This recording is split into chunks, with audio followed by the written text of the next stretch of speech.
Hey everybody, it's Abby. Welcome back to the channel. Welcome if you're new. Making sure that my mic is recording. Hey everybody, it's Abby. Welcome back to the channel. Welcome if you're new. Today I'm going to be doing my Shop My Stash. This is the first one since I've been back from my trip from work. So what I'm going to focus these on now is using kind of sort of like a project pan, but not really. I'm going to try to use up the stuff in my collection that's firstly, the stuff that's the oldest, so I don't waste anything, have to throw it away because it expires, so I want to use it up. And then, I also, with this, I want to, like I've been saying, I want to get rid of a bunch of the stuff that I feel like from brands that I don't support anymore. So there's one in particular that I mentioned in this video that I'll talk a little bit more about, because the name has been coming up in videos recently, not from me, but other people. And also, one of my goals is to get my collection down to where it fits in a makeup bag. And I will talk more about that, I think, in my budget video for this month, like coming up. I don't know if I would have posted that first or this, I don't remember. But the short version is that I am seriously considering a tiny house or RV kind of situation. So I'm not going to have room for this big drawer system that I've got of makeup. It's not full by any means, but it's not going to fit in a makeup bag, let's just say that. So, yeah, that's about it for all the explanation stuff. So now I'll get into the makeup.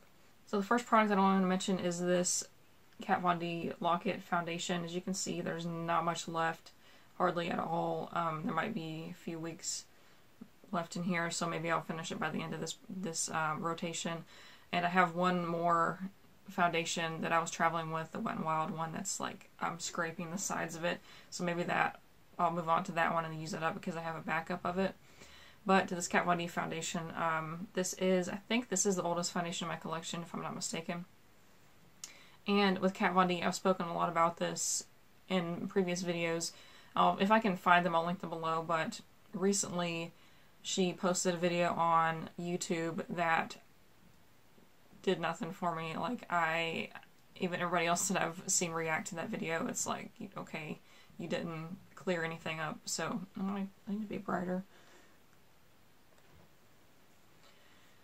But yeah, she tried to address some of the controversy. I don't know if it was because like her investors or whatever were like getting mad about sales dropping, because it's been pretty obvious in the beauty space that nobody's talking about Kat Von D.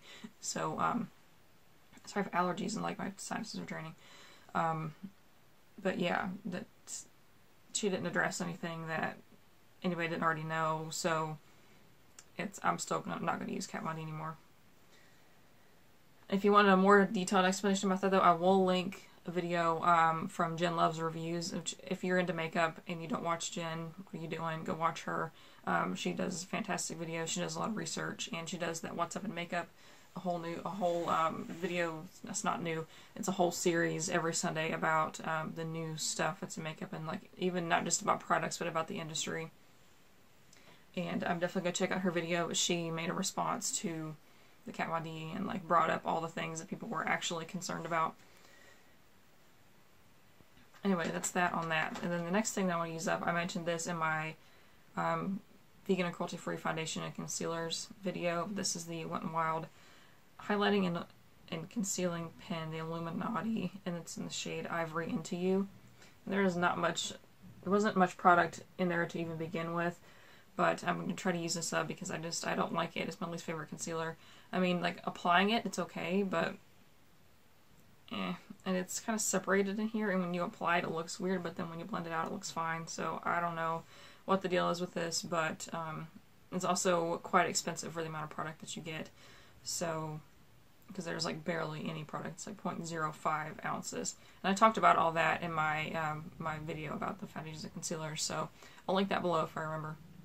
And onto eyeshadows. So I'm going to use the e.l.f. Mad for Matte palette. I think this is one of the oldest palettes in my collection too.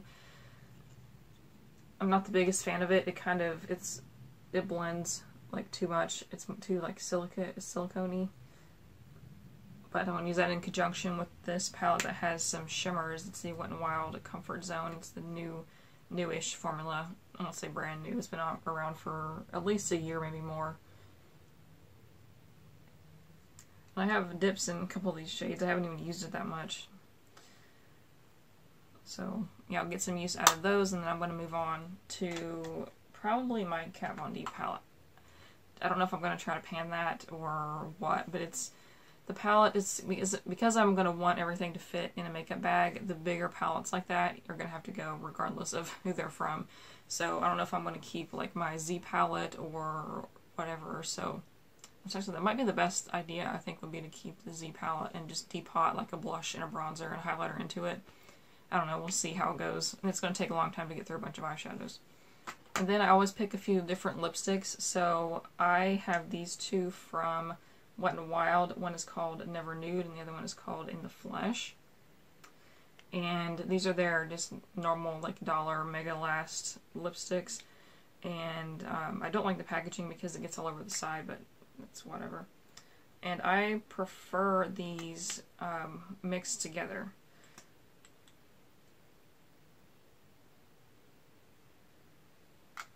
So Never Nude is this more nude one, and then In the Flesh is that more pinky one. And I think that it's like too much pink and the other one's too nude, so mix them together and it works great. I don't know if you noticed this or not, but I'm not the biggest fan of bullet style lipsticks. I'm a die-hard liquid lipstick fan, so I'm gonna try to also phase out my bullet lipsticks because I'm pretty low maintenance when it comes to touching up my makeup. I never touch up anything. Like if I can go all day without reapplying lipstick, I would do it. You can't do that with bullet lipsticks mostly. I do have a few that I don't have to reapply, but liquid lipsticks are my best friend, so yeah, bullet lipsticks are going out. And then I wanted to include the Jeffree Star lipstick in Posh Spice. I have it in my purse. I forgot to get it. Sorry. But then the next one is the Dose of Colors liquid lipstick in the shade Sleepless. And this is one of my favorites too. It's totally different from those other ones. It's kind of like a purpley mauve color. So there is Sleepless right there. And this formula is okay. It's not the best, but it's not the worst. My favorite formulas are, sadly, from Kat Von D and Jeffree Star, but neither of those I buy from anymore. So Anastasia is a close second, and ColourPop's pretty good too. Alright, so that's it for this video. Let me know what you think. You for doing the weekly makeup basket / shop my stash kind of thing. And let me know what your goals are for your makeup collection. If you want to dwindle down to a smaller amount, or do you want to only focus on items that you like, or if you want to, like, I would be cool if I would just like use up all my makeup entirely and then not wear it anymore. I don't know. That's like being too minimalist. Sometimes I get like too focused on the whole minimalist thing and the tiny house and all that stuff. But I don't think it'd be realistic for me to never wear makeup again, but who knows. But anyways, I'll see you in the next video. Bye.